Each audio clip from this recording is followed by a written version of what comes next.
Okay, drawing the facial features. I'm going to start off with the eyebrow.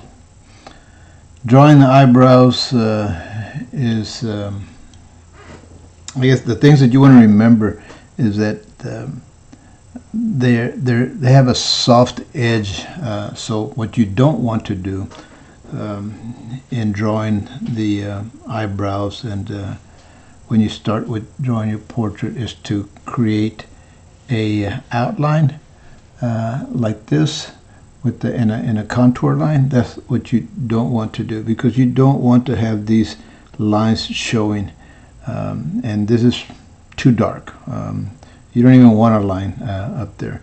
So you want to draw the eyebrow with a gesture line that's light. So light that you may not even be able to be seeing it here, but just blocking it out like that, soft, which this, again, this is a very soft line. I'm using the side of my pencil. The other thing that you want to think about is, as you're drawing the eyebrow, is dividing it up into two sections. This top part and the bottom, right? Or we could say this is the light side, and then this is the shadow side. Light, normally, if you look at the head, for the most part, light is always coming from above, right, shining above. And so you've got your eyebrows here. So that means that this top part is going to receive more light. The bottom part is going to be more in the shadow. So there's going to be more of a concentration of lines as you create the eyebrow here.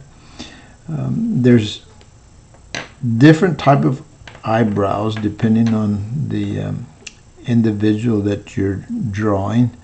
But so I'm going to just kind of draw a general eyebrow. But remember that when we started working with the dot, the stipple, right? And we used it for building texture, like on the stone.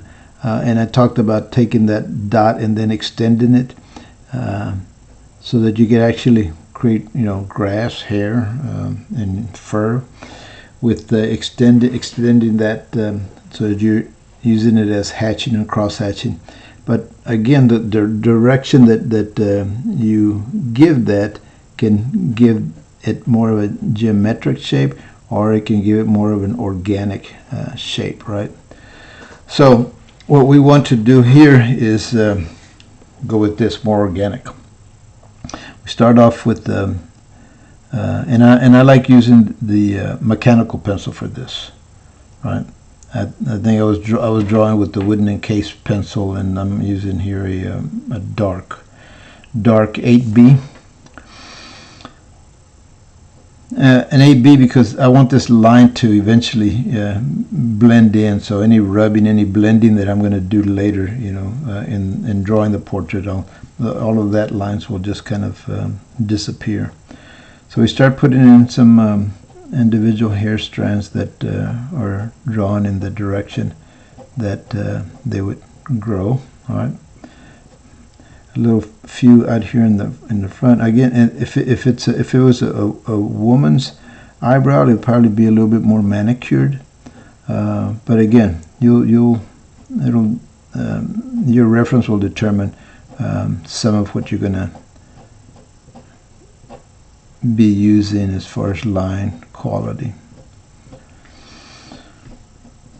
Then a bigger concentration here in the shadow area, right? And I'm gonna carry some all the way to the edge, right? Keeping it dark.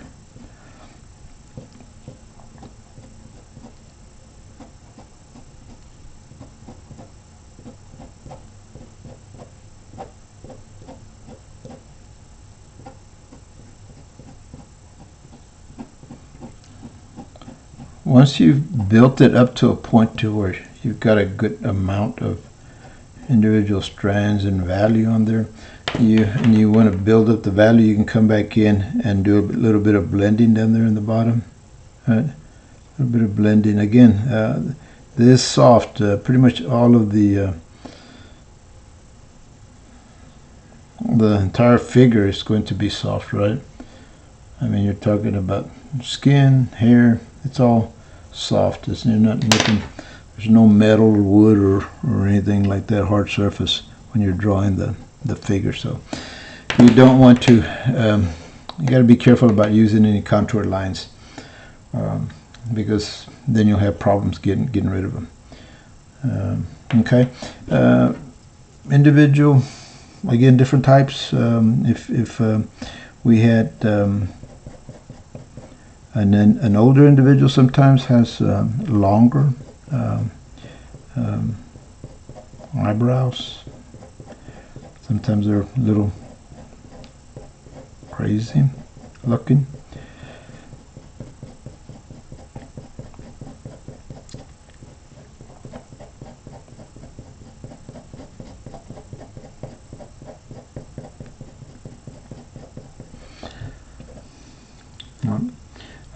Sometimes the eyebrow can be real slick, looking real thin, real trimmed, manicured, to where it almost looks all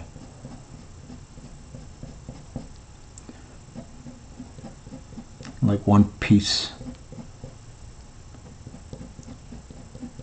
But you still build it up through individual strands like this, right?